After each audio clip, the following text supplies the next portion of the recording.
இந்தி பேசும் இளைஞர்களை தமிழ்நாட்டு வேலைக்குள் நுழைக்கிறது, அதன் மூலமாக பிஜேபி வளர்த்தலாம் அப்படின்னு ஒரு சூழ்ச்சி செஞ்சுக்கிட்டு இருக்கிறாங்க. அதுக்கு இங்க இருக்கக்கூடிய பழனிசாமி கும்பல் வேண்டுமானால் வேடிக்கை பார்க்கலாம். ஆனால் திமுகவோ தமிழ்நாட்டு மக்களோ அதை வேடிக்கை பார்த்துக்கிட்டு இருக்க மாட்டாங்க என்பது மட்டும் அழுத்த நிறுத்தமாக நான் இங்கே குறிப்பிட்டு காட்ட கடமைப்பட்டிருக்கேன். இன்னைக்கு நம்ம என்ன சொன்னோம்? தமிழ் படிங்க, ஆங்கிலம் படிங்க. படிச்சோமா? இன்னைக்கு பாருங்க, கூகுளோட தலைவரா சுந்தர் பிச்சைன்னு ஒருத்தர் தமிழ்நாட்டை சேர்ந்தவர். அவர் ஹிந்தி படிச்சிருந்தா என்ன பண்ணிருப்பாரு? செங்கல் வச்சு வீடு கட்டிட்டு இருப்பார். இன்னைக்கு கூகுள் தலை சிறந்த தலைவராக இருக்கிறார். இன்று பார்த்தீங்கன்றால் நம்ம பிள்ளைங்கள்லாம் படிச்சுட்டு நல்ல ஆங்கிலம் தெரிந்த காரணம் நீங்க ஐடி கம்பெனியில் கை நிறைய சம்பளம் வாங்குறாங்க. இல்லாட்டி பாருங்க, ஹிந்தின்னாங்களே உங்களுக்கு நல்லா தெரியும். இன்னைக்கு பில்டிங் கட்டுறது யாருங்க?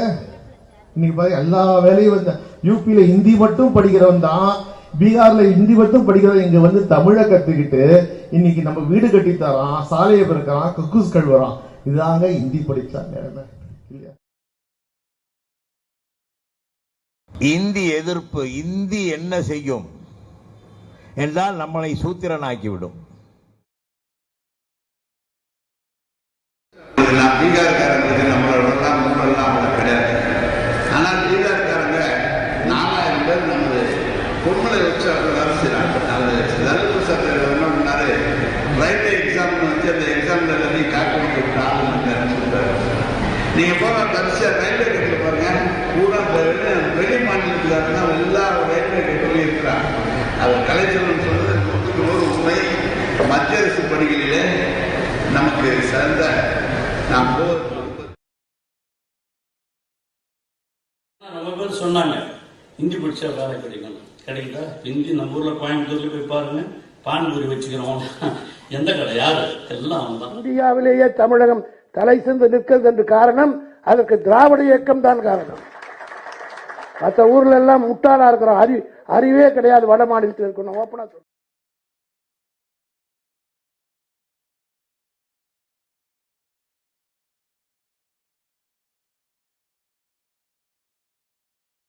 மாநிலத்தவர் தமிழகத்தில் செய்யும் வணிகத்தில் வரி முறைகேடு செய்கிறார்கள் என்று குற்றம் சாட்டிய அமைச்சர் மூர்த்தி அவர்களை தமிழகத்திலிருந்து அப்புறப்படுத்த தமிழக வணிகர்கள் முன்வர வேண்டும் என்றும் கேட்டுக்கொண்டார். பின்னர் செய்தியாளர், தமிழ்நாட்டு இளைஞர்களுக்கு வேலைவாய்ப்பு வழங்க வேண்டும், தமிழக அரசு இதில் கூடுதல் கவனம் செலுத்த வேண்டும். அனைத்து பணிகளுக்குமே இப்போது வட இந்திய மாநிலங்களில் இருந்து ஆட்களை இறக்குமதி செய்கிற போக்கு அதிகரித்துள்ளது. அது மட்டுமில்லாமல் வந்தவர்கள் அப்படியே இங்கு தங்கி விடுகிறார்கள். அவர்களுக்கு ரேஷன் அட்டை வழங்குவது மட்டுமில்லாமல் வாக்காளர் அட்டையும் வழங்கப்படுகிறது. தேர்தல் நேரத்தில் இது கடுமையான பாதிப்பை தமிழ் உணர்வுள்ள இயக்கங்களுக்கு, தமிழ் தேசிய பற்றுள்ள இயக்கங்களுக்கு அல்லது திராவிட அரசியல் பேசக்கூடிய கட்சிகளுக்கு கடுமையான பாதிப்பை ஏற்படுத்தும் என்பதையும் விடுதலை சிறுத்தைகள் கட்சி கடமைப்பட்டிருக்கிறது.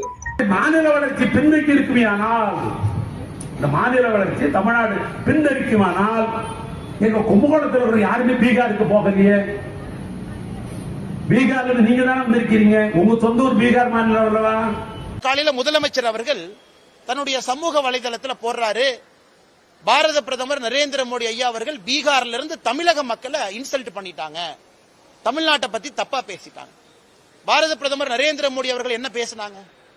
தமிழ்நாட்டில் வசிக்கக்கூடிய, தமிழ்நாட்டிலே வேலை பார்க்கக்கூடிய பீகாரை சேர்ந்த இங்கே வேலை பார்க்கக்கூடிய சொந்தங்கள் தமிழ்நாட்டினுடைய திராவிட முன்னேற்ற கழகம் டிஎம்கே அப்படிங்கிற வார்த்தையை பயன்படுத்துறார் நரேந்திர மோடி அவர்கள் பீகார்ல தேர்தல் பிரச்சாரத்தின் போது சொன்ன வார்த்தை. இது டிஎம்கே அவமானப்படுத்துறாங்கிற ப்ரூஃப் நம்முடைய சமூக வலைதளத்துல அந்த வீடியோவை போட்டு ஹிந்தி சப்டைட்டில் போட்டிருக்கோம். நம்ம பிஜேபி தமிழ்நாடு, என்னுடைய சமூக வலைதளம், நம்முடைய நயினார் அண்ணன் எல்லாத்தையும் நீங்க பார்க்கலாம். அதுல எப்படி தயாநிதி மாறன் அவர்கள் பீகாரில் இருந்து இங்கே பணிபுரியக்கூடியவங்கள மிக மோசமா பேசினாங்க. டிஆர்பி ராஜா, திரு பொன்முடி, திரு ஆ ராசா, இவங்க எல்லாமே வேறு வேறு காலகட்டத்தில் பான்பராக்கு வாயன், டாய்லெட் கட்டுறவங்க. இதை பேசியதைத்தான் பாரத பிரதமர் நரேந்திர மோடி அவர்கள் தமிழகத்தில் பீகாரை சார்ந்த தொழிலாளிகளை திராவிட முன்னேற்ற கழகத்தினுடைய தலைவர்கள் அவமானப்படுத்தினாங்க.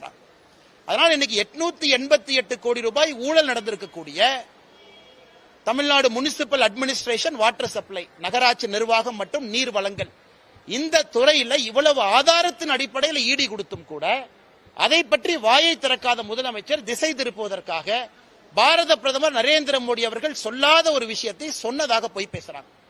இவர் எடுத்திருக்கக்கூடிய சத்திய பிரமாணத்துக்கு எதிராக நம்முடைய முதலமைச்சர் திரு மு க ஸ்டாலின் அவருடைய நடவடிக்கை இருக்கு. சத்திய பிரமாணத்தை பொறுத்தவரை இந்திய அரசியல் அமைப்பு சட்டத்தை பாதுகாப்பதாக இருக்க வேண்டும், மக்கள் நலனுக்காக இருக்க வேண்டும்.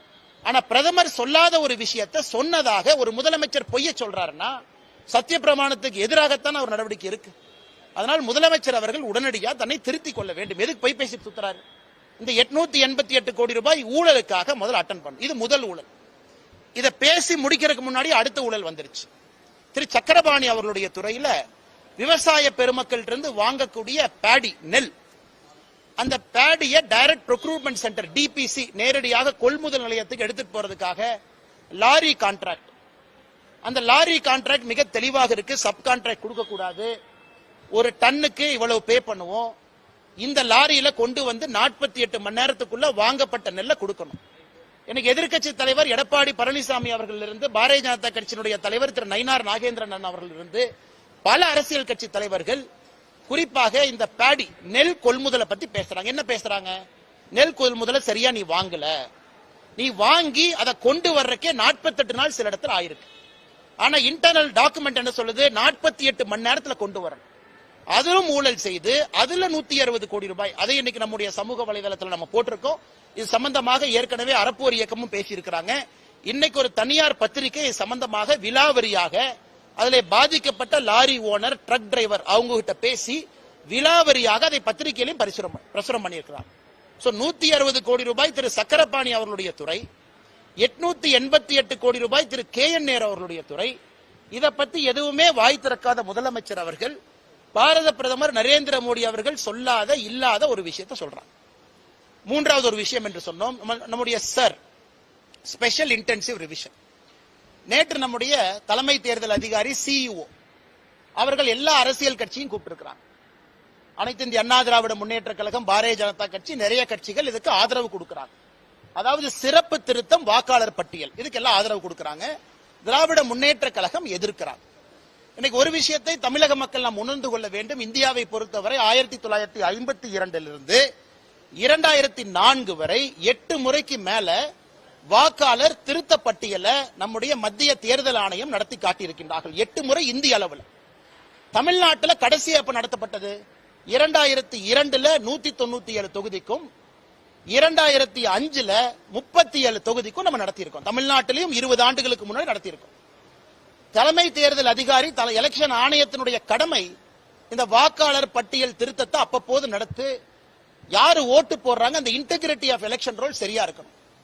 இத பீகார்ல நாம் புரிந்து கொள்ள வேண்டும். பீகார்ல நடத்தப்பட்ட பிறகு அப்பீலில் ஒருத்தர் கூட வரல. முழுமையாக நடத்தி முடிக்கப்பட்ட பிறகு யாராவது வாக்காளர்ல தவறா இருக்கிறாங்க, யாராவது நீக்கப்பட்டிருக்கிறாங்க, குடியுரிமை இல்லாதவங்க இருக்கிறாங்க, ஃபைனல் எலக்ட்ரல் ரோல் பப்ளிஷ் ஆனதுக்கு அப்புறம் ஒருவர் கூட வந்து தவறு நடந்துச்சுன்னு ஒருத்தர் சொல்ல 100% கிளீனா நடத்திருக்காங்க.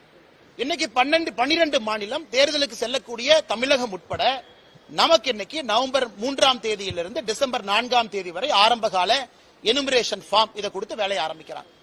இதை ஒரு மாநில அரசு ஆதரிக்கணும் தார. ஏன்னா மாநில அரசு தான் ஆபீசர்ஸ் கொடுக்கணும்.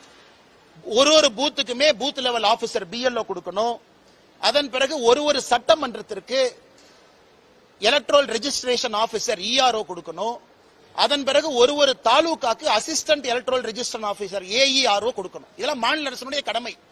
ஆனா இன்னைக்கு திராவிட முன்னேற்ற கழகத்தினுடைய அரசு திட்டமிட்டு தமிழ்நாட்டில் இந்த வாக்காளர் சிறப்பு சீர்திருத்த பட்டியல் எப்படியாச்சும் இதை பிளாப்பாக வைக்கணும் என்பதற்காக கங்கணம் கட்டிக்கொண்டு நிற்கின்றார்கள். எங்களுடைய எலெக்ஷன் கமிஷன், தலைமை தேர்தல் அதிகாரி நேரடியாக தமிழ்நாட்டினுடைய COவை தன்னுடைய கட்டுப்பாட்டுக்குள்ள கொண்டு வந்து இது சம்பந்தப்பட்ட அதிகாரிகள் யாரெல்லாம் இருக்கிறாங்களோ, அதாவது BLOவா இருக்கட்டும், எலக்ட்ரல் ரெஜிஸ்ட்ரேஷன் ஆபீசரா இருக்கட்டும், நேரடியாக நம்முடைய எலெக்ஷன் கமிஷனுக்கு கீழ் அவர்களை கொண்டு வந்து தமிழ்நாட்டிலே நடத்தப்பட வேண்டும் என்பது பொதுமக்கள் எல்லோரும் நாங்கள் அதைத்தான் சொல்றோம்.